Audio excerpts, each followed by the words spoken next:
everyone dies. When a person's cornea turns cloudy, doctors declare that person dead. In legal rulings, death is when brainwaves cease. Most people think death has occurred when breathing stops, the heart no longer beats, and there is no response to sound. That is the death of the body. There is another kind of death, which is spiritual death. When our first ancestors, Adam and Eve, rebelled against God, death came to all, and humanity was cut off from God, dead in trespasses and sins. The wages of sin is death. The Son of God, Christ, came into the world to bear our sins and to take upon himself the punishment of death in our place. On the cross, Jesus experienced death. On the third day, Jesus rose again. By his great power, God brought Christ back from the dead and he conquered death. This is a victory that humanity could never win by its own strength. By rising from the dead, Jesus Christ secured two kinds of resurrection for the world. First, the resurrection of the body.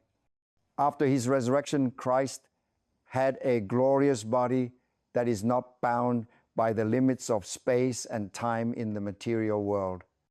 Now, he could eat, yet he could pass through walls. His hands and feet still bore the wounds and could be recognized, and yet his glorious body will never die again. Jesus rose and became the first fruits of those who have fallen asleep. That means he is the first to rise bodily from the dead and never die again. He is the first, and Christians will follow after him. We may die, but we will certainly rise bodily, and like him, we will have a glorious body.